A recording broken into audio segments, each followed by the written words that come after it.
Assalamualaikum warahmatullahi wabarakatuh. Sebelumnya perkenalkan nama saya Nur Anissa, NIM H1A120044, Prodi Ilmu Pemerintahan Fakultas Hukum Universitas Jambi. Baiklah, pada video kali ini saya akan membahas tentang tanggung jawab sosial perusahaan dan stakeholder dengan dosen pengampu Bapak Michelle Lega, SIP, MIP.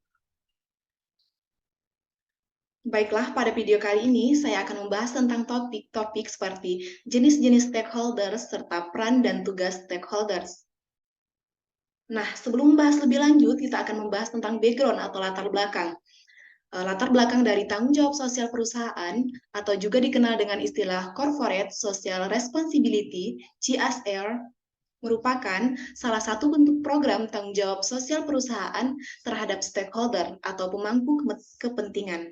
Nah, sebagai penengah antara konflik yang mungkin terjadi antara perusahaan dan lingkungan sekitarnya, program CSR ini sendiri dapat diselenggarakan dalam bentuk program perbaikan lingkungan, pemberdayaan masyarakat dalam upaya peningkatan ekonomi, bantuan pendidikan, hingga program kegiatan seni dan budaya.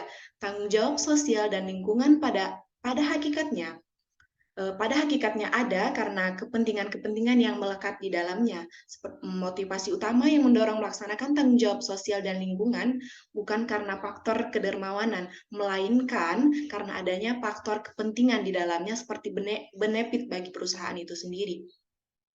Nah, sebelum membahas lebih lanjut, kita akan membahas tentang pengertian stakeholders atau pemangku kepentingan. Nah, stakeholders atau pemangku kepentingan adalah orang atau kelompok yang dapat dipengaruhi dan mempengaruhi keputusan, kebijakan, ataupun setiap operasi yang dilakukan oleh perusahaan. Nah, pada dasarnya ada 3 jenis tanggung jawab yang harus dilakukan perusahaan kepada pemangku kepentingan, yaitu economic responsibility, legal responsibility, serta social responsibility. Economic responsibility yaitu tanggung jawab untuk mengembangkan dan mengembalikan modal pemegang saham atau return on investment, memuaskan para pegawai dan memuaskan para pelanggan. Nah, selanjutnya ada legal responsibility yaitu kemampuan untuk memenuhi aspek play by rules of the games dengan prinsip-prinsip legal yang mensyaratkan tanggung jawab sosial dari aspek hukum. Nah, selanjutnya ada social responsibility, yaitu komitmen dalam pembangunan ekonomi berkelanjutan guna meningkatkan kualitas hidup dan lingkungan yang bermanfaat. Nah, selanjutnya di sini kita akan membahas jenis-jenis stakeholders. Nah, stakeholders itu dibagi menjadi ada yang namanya stakeholders internal dan juga stakeholders eksternal. Nah, contoh dari stakeholders internal yaitu meliputi organisasi industri itu sendiri, pemegang saham, pemilik bisnis, dan juga karyawan.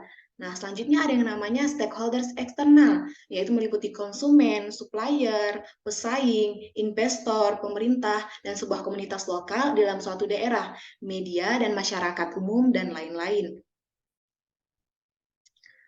Selanjutnya kita akan membahas tentang contoh tanggung jawab dari CSR itu sendiri.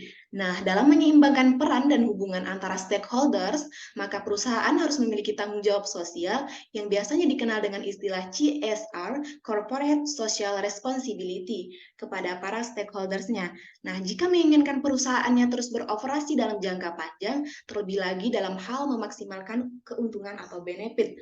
Nah, beberapa contoh yaitu pertama ada tanggung jawab sosial perusahaan kepada karyawan. Nah, dalam melakukan pekerjaan di perusahaan atau organisasi, pemilik perusahaan harus memiliki tanggung jawab sosial kepada karyawan, seperti memberikan fasilitas yang nyaman sesuai dengan kebutuhan karyawan, memberikan gaji sesuai dengan perjanjian kerja yang tertulis. Dan selanjutnya ada tanggung jawab sosial kepada konsumen. Nah, tanggung jawab sosial kepada konsumen, jika dahulu kita sering mendengar pernyataan bahwa konsumen adalah raja, maka sekarang pernyataan tersebut berubah menjadi konsumen adalah mitra. Nah, seperti pernyataan bahwa konsumen adalah mitra, berarti perusahaan harus bisa menjadi rekan baik para konsumen mereka lewat pendekatan CRM atau Customer Relation Management, perusahaan berusaha memberikan manfaat yang baik dengan menjual produk atau jasa kepada konsumen dengan harapan adanya repeat order. Nah, selanjutnya ada tanggung jawab sosial perusahaan, tanggung jawab sosial kepada supplier. Nah, kerjasama antara perusahaan dengan supplier harus dijaga dengan adanya tindakan kejujuran dalam menetapkan harga dan hak untuk menjual. Dengan mengedepankan rasa toleransi agar tercipta hubungan jangka panjang dalam bisnis. Nah, selalu bertukar informasi dengan supplier misalnya, dan melakukan pembayaran secara tepat waktu kepada supplier. Nah, selanjutnya ada tanggung jawab sosial kepada pemegang saham.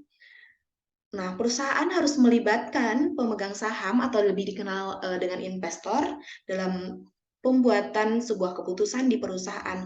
Nah, karena perusahaan memiliki tanggung jawab berkaitan dengan kepuasan investor dan semua keputusan yang diambil oleh perusahaan adalah demi kepentingan investor, maka hubungan timbal balik yang sangat menguntungkan harus terjaga agar objektif perusahaan dapat tercapai secara maksimal. Nah, selanjutnya ada tanggung jawab sosial kepada lingkungan. Tanggung jawab sosial di sini berkaitan dengan kelestarian lingkungan. Nah, beberapa hal yang biasanya dilakukan perusahaan pertama adalah memberikan manfaat kepada masyarakat sekitar, seperti di bidang pendidikan, kesehatan, fasilitas umum, dan juga bantuan sosial. Nah, baiklah, selanjutnya kita akan membahas tentang peran serta tugas dari para stakeholders. Nah, pertama, mengarahkan manajemen pra pemangku kepentingan. Selanjutnya, mendukung keuangan stakeholders, bantuan dalam pengambilan keputusan, menjalankan operasional perusahaan, serta tanggung jawab sosial stakeholders bisa dilanjutkan disebut juga berperan sebagai hati nurani perusahaan. Nah, berdasarkan materi yang telah disampaikan di atas, bahwa intinya kehadiran CSR atau Corporate Social Responsibility, nah motivasi utamanya yang mendorong dilaksanakan tanggung jawab sosial dan lingkungan bukan karena faktor kedermawanan sosial semata, melainkan karena adanya faktor kepentingan di dalamnya, seperti keuntungan bagi perusahaan, namun tidak dapat dipungkiri bahwa program dari Corporate Social Responsibility ini juga dapat memberikan banyak manfaat bagi masyarakat umum. Baiklah, mungkin itu saja yang bisa saya sampaikan. Jika ada kesalahan kata atau ejaan, saya mohon maaf. Saya akhiri dengan wassalamualaikum warahmatullahi wabarakatuh.